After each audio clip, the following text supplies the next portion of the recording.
Hey everybody, Brandon here, and thanks for joining me today. Today we're going to be making one of the kings of barbecue, the Boston butt, which makes pulled pork, as you may or may not know. Today we're going to be going all the way from rubbing and injecting to a finished product, and every step along the way, when I flip it, when I wrap it, when I do anything. These are just some of the ways that you can do a Boston butt, and it's one of my favorites. We're going to take you from the start all the way to the finish and show you that beautiful Boston butt at the end. Then we're going to pull it apart and we're going to give her a good taste test. Without further ado, let's go and check out how we rub and inject our butt. Alright, first thing you want to do is look over your butt, so to speak. If you have too much of a fat cap, you need to trim it back about 1/8 inch is what I like. Now this is the best one they had at the store, which is bad, but see, you can see this big old bare spot. Turn it around this side. This, have you ever heard of money muscle?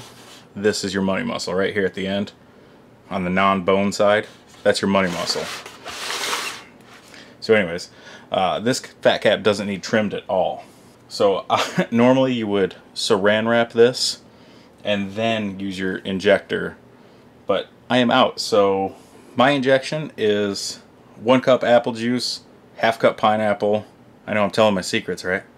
1/2 cup pineapple juice, some Worcestershire sauce, some soy sauce, and when I say some, I mean about 2-ish tablespoons, plus or minus. I really don't measure too much. As well as a 1/4 cup salt. That I measure because you don't want it too salty. This is pork and it's already salty. A little bit of cayenne, just a little bit of cayenne, and that gives you. You can use just straight apple juice if you want. You can use a lot of things, but I like this mixture. I found it really works good. Now what I'm going to do is I'm going to take most of this and put it in there. You're going to see this thing grow. I'm going to try to not shoot it all over the place here, but stuff happens. So anyways, I'm going to save about 1/2 cup of it, and I'm going to put that in what I wrap it in later, because I am going to wrap this. So, shall we start injecting? You can get these injectors anywhere. I actually just ran out and got this from Walmart because I can't find mine. Mine is MIA, so you're going to stick it in, and you're going to plump. And it's going to be every few inches, or every inch you want to put stuff in. Kind of make a grid pattern, if you will. Alright, now that I've completed my grid, now I'm just going to go into this money muscle side, down towards the bottom where I didn't get. And then I'm going to come in here under that bone and put stuff in there, because none of the injection is going to get in from this side under that bone. Alright, this is about the point where I'm just about done injecting. I'll go all the way down there. Oh, it's coming out. Oh yeah, see this thing plump up? Alright, I think I'm going to save that now.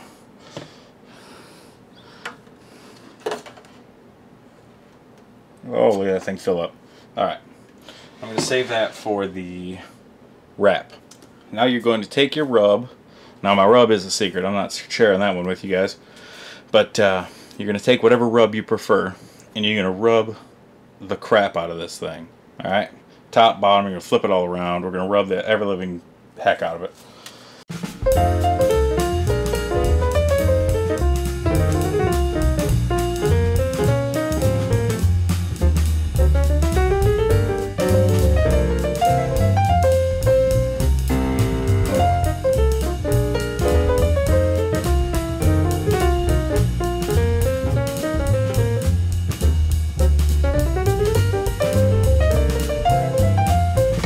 And that's that.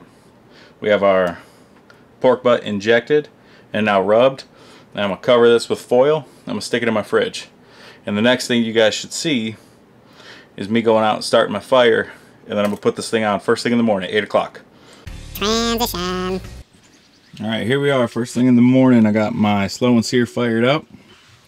Gotta hurry up and get the lid on before she takes off. But I got my drip pan over here. My water tray is filled. And I've got an assortment of apple, some hickory, and some cherry sprinkled out throughout the whole thing. So I'm going to get a nice flavor mix all the way across. Now it's time to go inside and get that butt. Gotta get that butt. Gotta get that butt. But first, before we do, we gotta let our pit come up to temp, which I want around 230-ish for this, because pork butt and I want it done in 8 hours. So I'm gonna go 230 to 250. We'll see if we can achieve that. All right, everybody, we are here. We got our butt ready. Our grill is pretty much up to temp. I like to let it stabilize, but I need to get this thing on. Meow. It's already 8:30.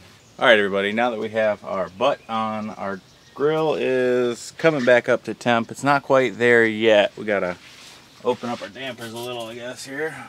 And now we wait. I put it fat side down. I always do that first, and then at about 2-3 hours, I'll flip it, because the fat really doesn't start to render until it gets up to a higher temp anyways. But we're gonna come back and check on it in a couple hours, and we'll see how she's doing. All right, everybody, the time has come. 2 hours has passed. Now it's time to flip the butt fat cap up, which, if you remember, we didn't have much of a fat cap to begin with, so we definitely don't want to lose a lot of it facing down. Open her up.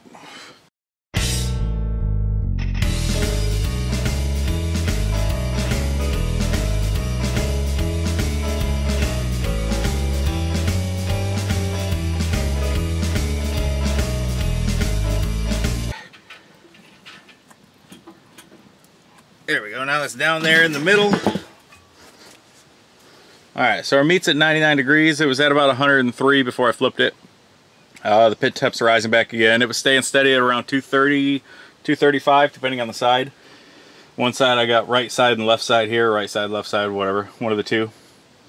So the pit's varying about 5 to 10 degrees back and forth, but it's pretty steady. And it's a little bit warmer up near the top of the butt than it is down at the base, because we're using that offset heat, so it's coming up and over. So not too bad. We're gonna build back up here, and I'll see you guys again when it's time to wrap. All right, so we've hit the stall at 160, 162. Now it's time to wrap.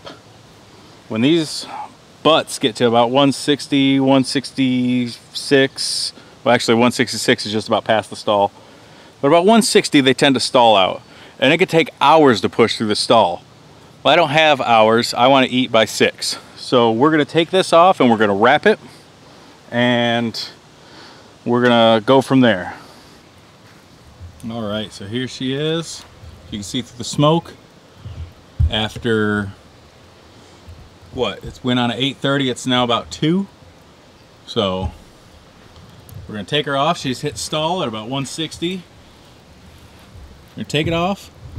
I'm going to attempt to not drop it, because it'd be a horrible shame.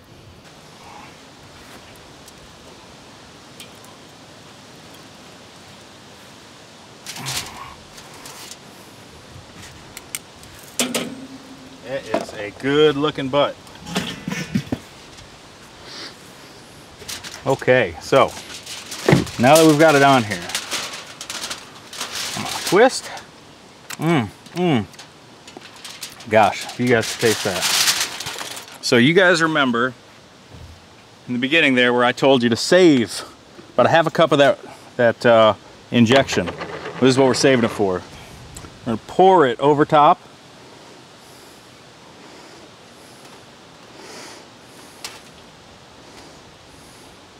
And no, it's not really washing the rub away or nothing. We're still gonna have a good bark at the end. Now it's not gonna be, because we're wrapping it, it's not gonna be too crispy of a bark, but it's still gonna be a good bark.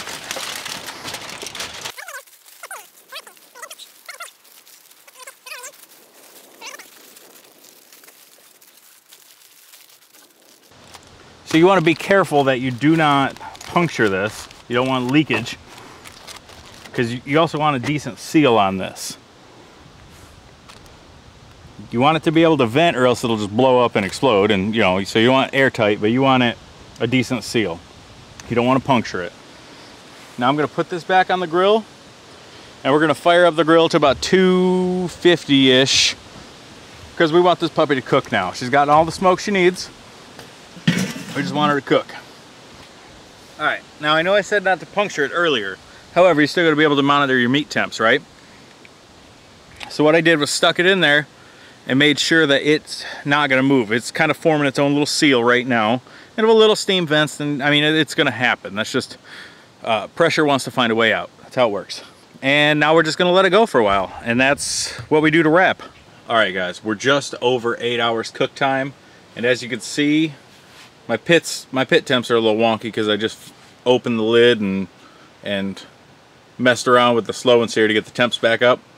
But as you can see, the meat temp is at 190.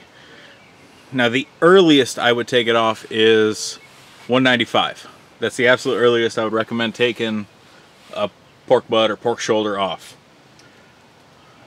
200 to 203 is really where I want to take it off, preferably closer to the 203.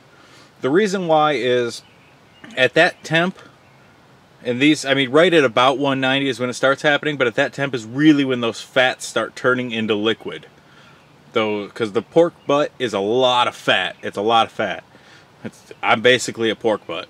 But at the end of the day, it's a lot of fat, and those fats break down, start breaking down about 190, and at that 200 range, you want to let it cook for a minute once it gets to 200.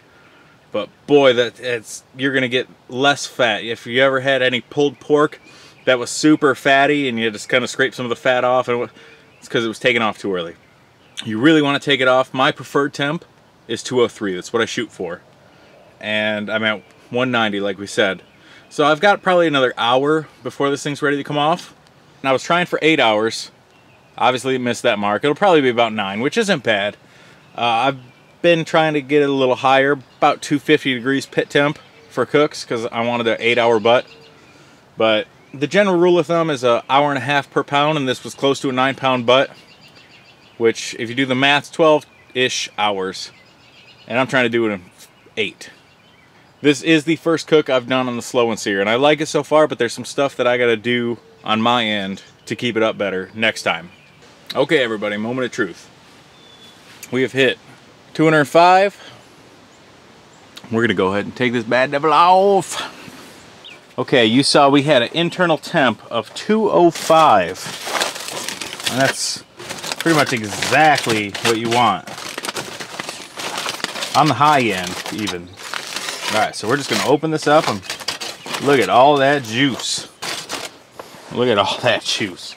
Good Lord, that bone's about to fall out.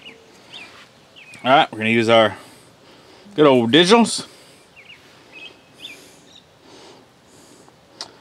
We have 203 there, 205 there. Of course, the outside is 209.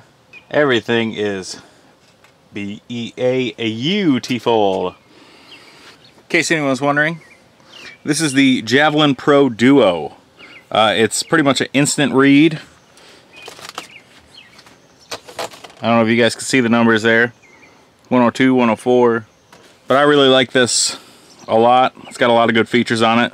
About 50 bucks on Amazon. I'll try to put a link in the description below for you guys, as well as the slow and sear that I used today. Time to get this bad devil inside. Alright, here's what we're waiting for right here. Watch this. Just watch that bone come out. Boom! That's what you're looking for. That is a hot, hot, hot bone.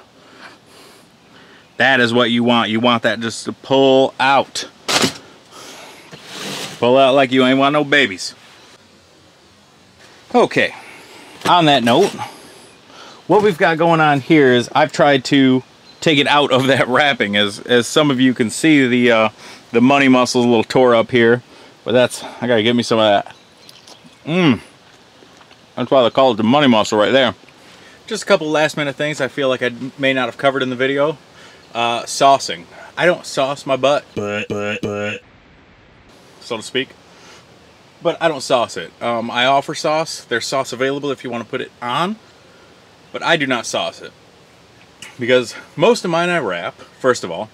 And trying to put sauce on a wrapped butt after you've cooked it is like trying to shave a cat. Alright? There's no point. It's just going to get everywhere. Second of all, it's kind of like putting ketchup on a steak. You know, I mean, it's, to me, as the pit master, use that term loosely, it's just, my stuff is so good to begin with, you don't need it. But I understand part of barbecue is barbecue sauce. So on that note, I don't sauce it, but I offer it. Another thing, one of my favorite things is smoking all day for 10 hours. and then watching everyone else eat. That's my personal favorite thing. Unfortunately, I smoke out here for 10 plus hours, you know, depending on what I'm cooking. Today was about 10, and everyone's going to be done eating in 10 minutes. So you got to know that's coming. All right, everyone, there you have it. I promised you a start to finish, and that was it. I got you all the way from injecting and rubs to what temps and whatnot you should keep your grill, when you should flip it, when you should wrap it, why you should wrap it, some stuff about the thermometers and whatnot that we use here, as well as, like I said, that boom, that finished product.